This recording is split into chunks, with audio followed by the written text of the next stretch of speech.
All right, guys, we are working in our textbook, which is the Adobe Photoshop CC book for digital photographers by Scott Kelby. This is the CC edition, and we're working in Chapter 8 on page 248, which is the high contrast portrait look. Kelby indicates that the super high contrast desaturated look is popular right now, and while there are a number of plugins that can give you the look, he wanted to include the version which he learned from German retoucher Calvin Hollywood, who shared this technique during a stint as my special guest blogger on his daily blog, on Kelby's daily blog. The great thing about this version is, one, you can write an action for it and apply it with one click, and two, you don't need to buy a third-party plugin to get the look. So, step one, we're going to open the image that we want to apply this to, which is high contrast. And we're going to create an action to record our steps so that when we're done we can apply this same look to other photos with just one click.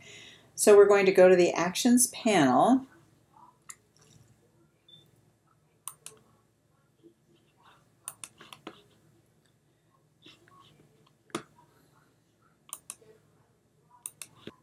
All right, sorry, needed to step away for just a moment.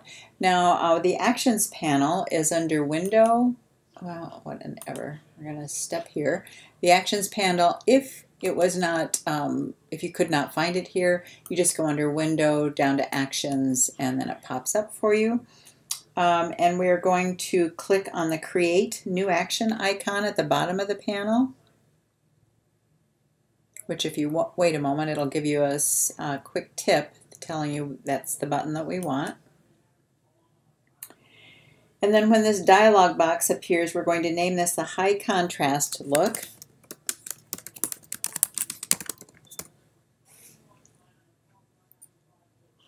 And then we're going to click the record button. Now it's recording every move we make, so every step we take it'll be watching you. Sorry, I read right into that without paying any attention. All right, so step two, we're going to make a copy of our background layer by pressing Command J or Control J if you're on a PC. Now we're going to change the blend mode of that duplicate layer to Vivid Light.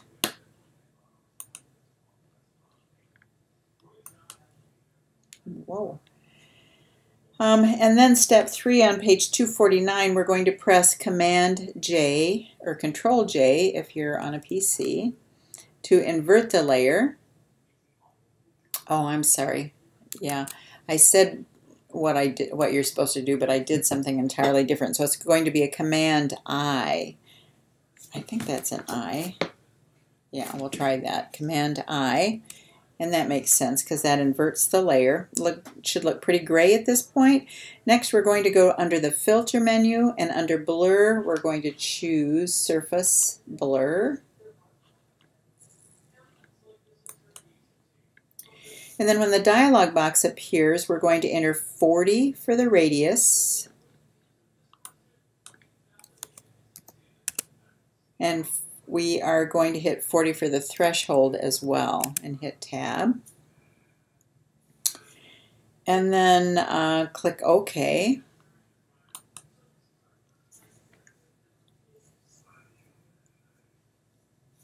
And actually this doesn't look too bad already. All right, or I think it's done processing. I don't know how you tell, but it looks like it's done. All right, so we need to change the layers blend mode again, but we can't change this one from vivid light or it will mess up the effect. So instead we're going to create a new layer on top of the stack. I'm going to get rid of this paths and create a new layer that looks like a flattened version of the image. Okay, create a new layer on top of this stack that looks like a flattened version of the. All right. I guess I'm going to duplicate that layer.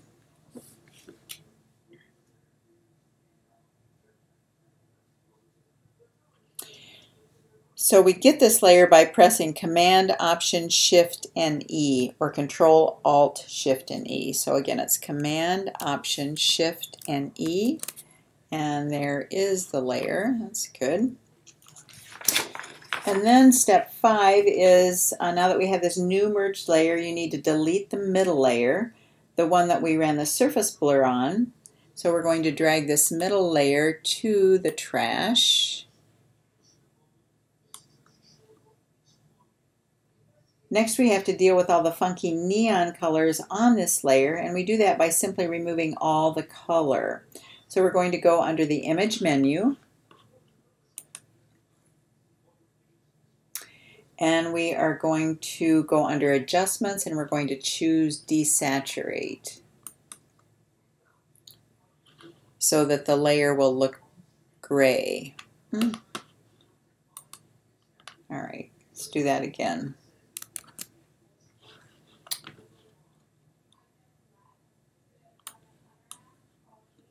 We're going to go up here and we are going to go to adjustments.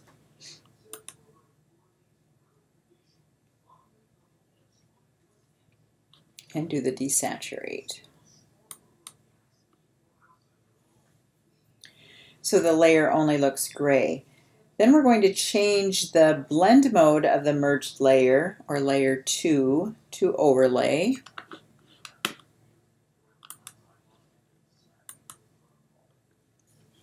And now you can start to see the effect taking shape. Now we're going to head back over to the Actions panel and click on the square Stop Recording.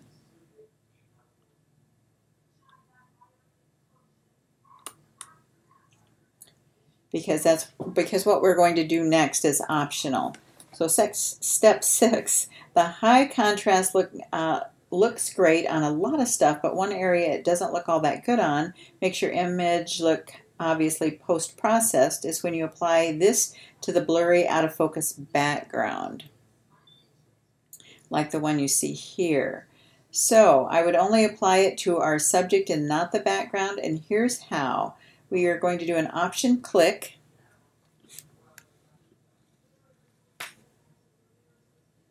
on the Add Layer Mask icon at the bottom of the Layers panel.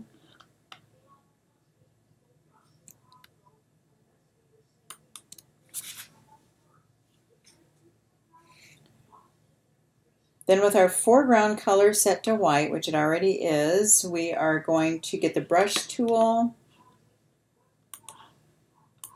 the medium-sized soft edge brush, and we're going to paint over just our subject to add the high contrast effect there.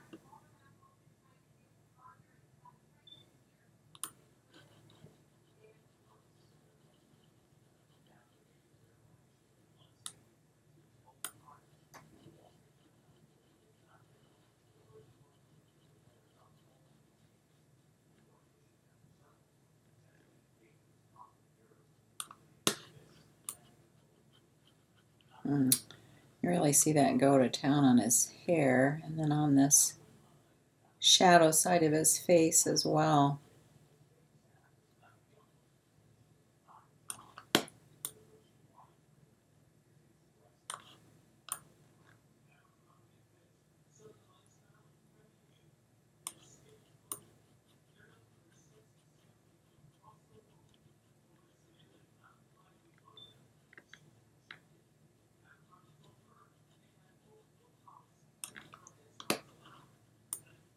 And if you look at my little layer thumbnail, you can see those areas that I'm kind of missing, so I am trying to go over those again to see if I can't better cover some of those.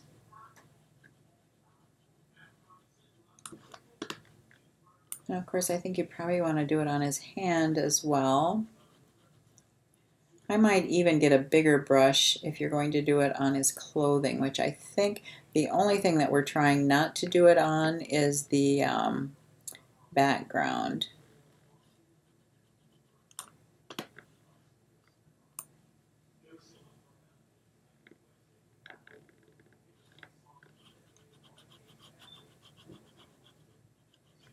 Ooh, I love this. We can do this all day. All right, so after you get that done, and I'm going to stop there because I've taken up enough of your time going over this, I would then go to step 7, which is to go to the Layers panel and lower the opacity of this layer until it looks more natural. and he lowered it to about 65%. Yeah, I just can't let it alone, sorry. I just want to finish it out a little bit here.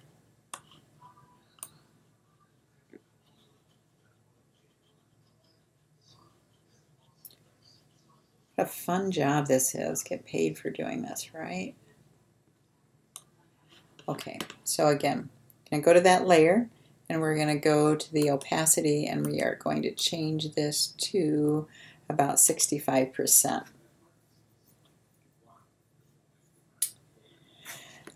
Now we can flatten the layers, so we are going to go up under this down-facing arrow on the Layers panel. We're going to flatten the image,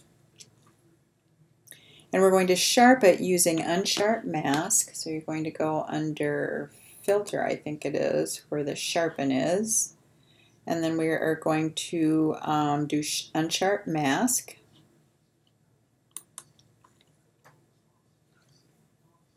And Unsharp Mask, there's more of a complete explanation in that in Chapter 9. We'll work on that next week or the week after spring break. And here he used the amount 120. The radius is 1. And then the threshold 3. And then we're going to click OK. And you'll see a before and after shot of that in the textbook on page 251. I only have the after on my screen. But that's it for this exercise. I'll be back and we'll work on dreamy focusing effect on people and landscapes next. Thanks very much. See you in a few.